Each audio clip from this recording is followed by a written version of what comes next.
Buongiorno a tutti. Allora, oggi è sabato, quindi speriamo ci sia un po' meno gente del solito. In ogni caso, ci stiamo dirigendo verso il lago di Turano, che è un lago a est di Rieti. Su questo lago c'è un paese che si chiama Castel di Tora, che come al solito a noi non interessa molto, in quanto a nord di questo paese c'è una cascata che si chiama Cascata delle Vallocchie, che per quanto io me la sia studiata, da quello che ho capito, c'è una cascata principale e alcune cascate secondarie o di contorno, tutte molto belle. Voi direte, l'ennesima cascata, questo è anche vero. Per cui l'obiettivo di oggi sarà quello di riprendere queste cascate da delle prospettive differenti, visto che questo aspetto nell'ultima uscita che ho fatto a Subiaco non è che mi sia venuta molto bene, per cui l'obiettivo è proprio questo, intanto di visitare un posto nuovo e quello di riprendere queste cascate da un punto di vista differente.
Intanto guardate in che posto siamo arrivati.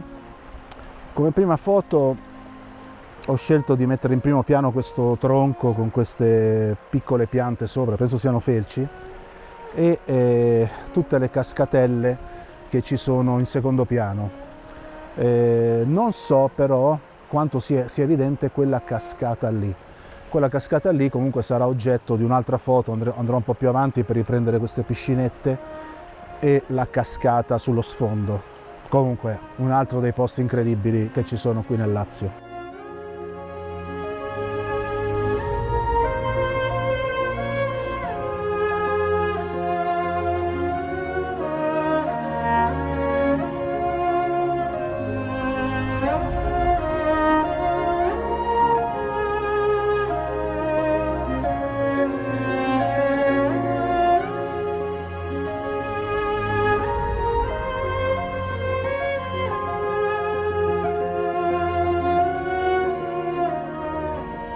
Allora, in questa foto qui, in primo piano abbiamo queste piante, con questi piccoli laghetti, piscinette.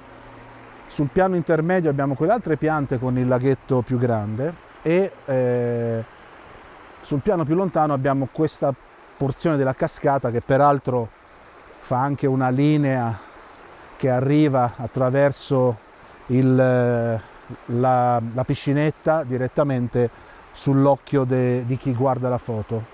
Vediamo un pochettino come verrà.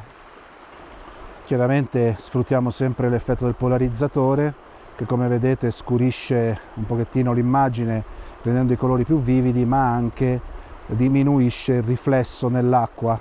Potete vedere questo riflesso qui, no? Come si azzera. È un accessorio che secondo me è fondamentale per chi vuole fare questo tipo di fotografia di qualsiasi tipo voi lo vogliate acquistare.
Allora, oggi su questo aspetto qua non è che siamo proprio al top, perché causa spesa da fare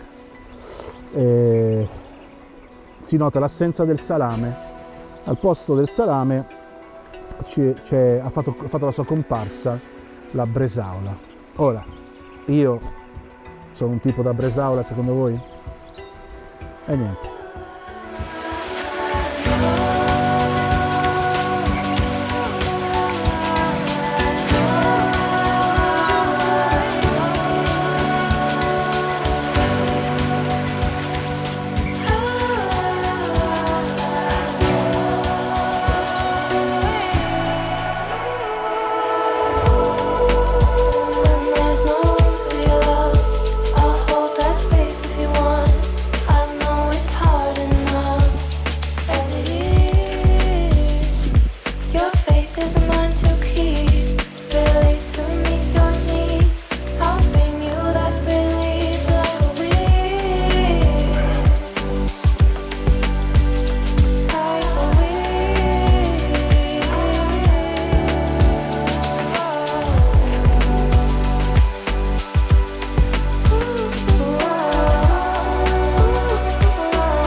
Dunque, questa è un'altra cascata bellissima, con queste formazioni rocciose che sono state scavate dall'acqua nel tempo e che formano questi solchi verticali veramente incredibili.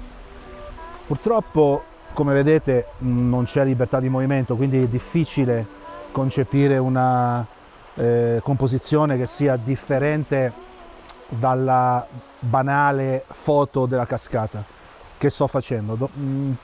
Dopo proverò a prendere in primo piano questi tronchi che però non aggiungono niente perché creano solo caos, quindi alla fine nell'economia della fotografia non sono degli elementi piacevoli. Comunque già la cascata in sé è un premio per la scarpinata fatta fin qua.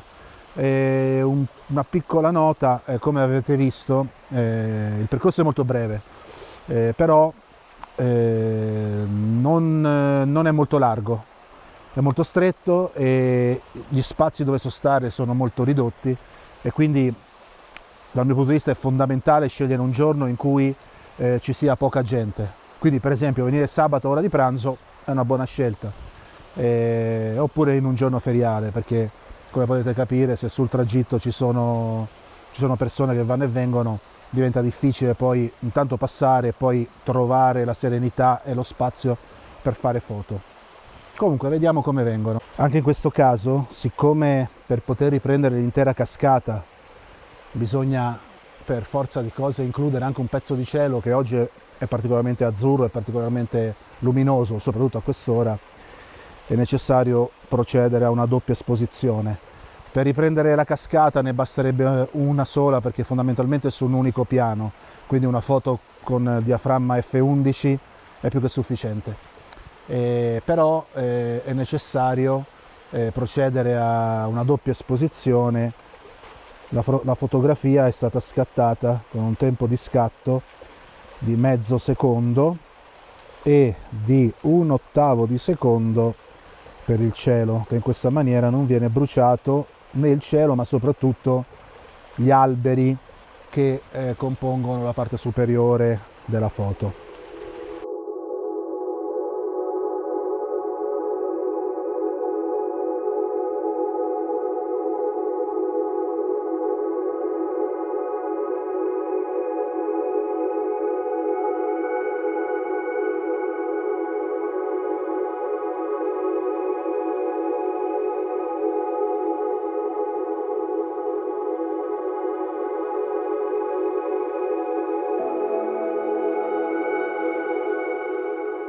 Allora, un altro fattore da tenere presente quando si fa questo tipo di foto è il vento, perché tendendo a fotografare con tempi di scatto piuttosto lunghi, a volte anche volutamente per poter appunto ritrarre il movimento dell'acqua, se c'è vento, cosa succede? Come oggi,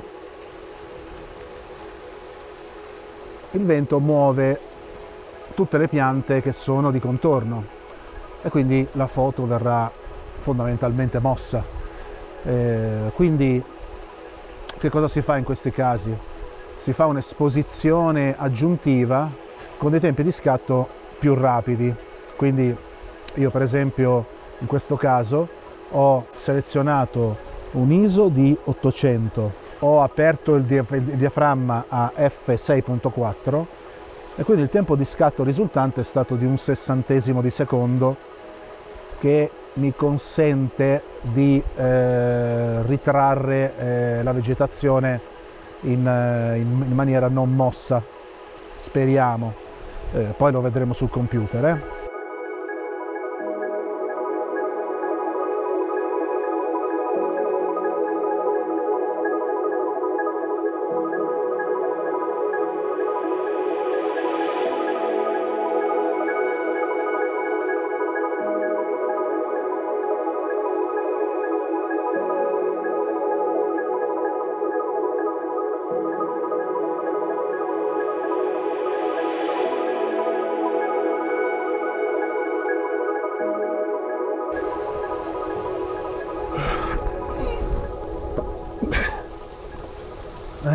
La pancia e l'età sono due brutte cose.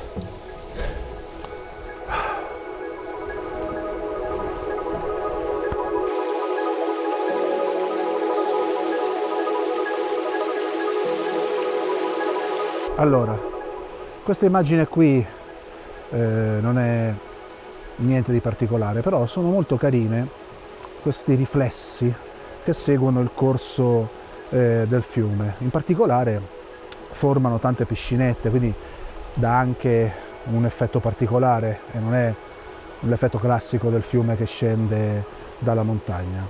Quello che farò io è quello di fare due foto per poi vedere quale è meglio, una con l'effetto del polarizzatore, che è quello che vedete adesso, e un'altra con l'effetto del polarizzatore al minimo, proprio per evidenziare i riflessi delle piscinette.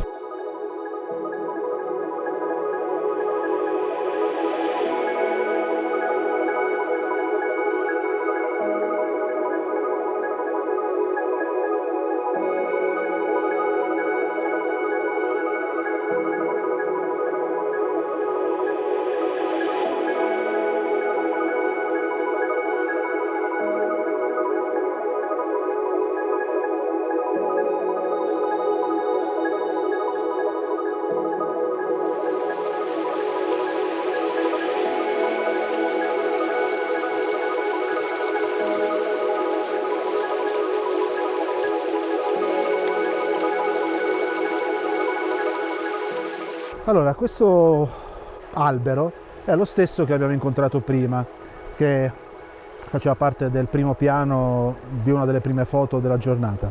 L'ho voluto riprendere da un'altra prospettiva e renderlo il soggetto principale. Questo è uno di quei particolari che in un'uscita fotografica è sempre bene ricercare. Ora, oggi l'ambiente non presenta molte opportunità come questa, perché l'ambiente è un ambiente tipico di macchia mediterranea, molto caotico, peraltro il tragitto è anche molto breve, quindi non sono riuscito a trovare altri particolari da fotografare oltre a quelli presenti sulla cascata. Però è un soggetto comunque interessante, che forma una linea diagonale sull'inquadratura della foto, quindi potrebbe avere un suo perché. Va sempre valutato comunque quando lo si vede sul computer.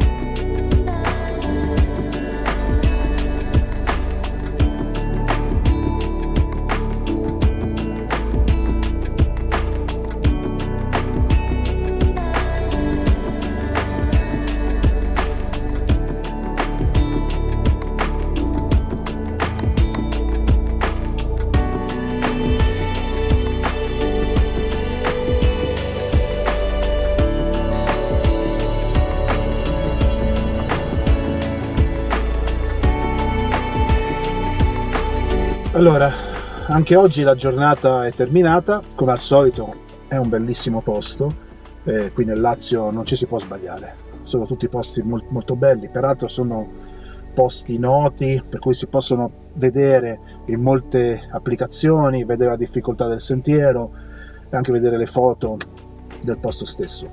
Purtroppo oggi ci sono state poche opportunità fotografiche, a parte le cascate, che comunque sono molto particolari.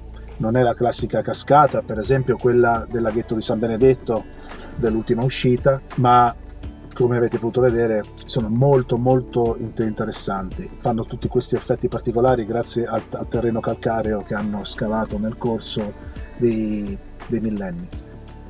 È vicino al lago di Turano, che è un lago artificiale. In questo momento è molto basso e fa questo effetto particolare, con queste sponde spoglie più chiare, è un effetto molto particolare. Comunque è anche un bel posto per venirci con la famiglia a trascorrere una domenica in serenità. Quindi io spero che le foto vi siano piaciute, spero che questo rappresenti uno spunto per chi voglia fare una gita o voglia cimentarsi appunto nel fotografare queste cascate.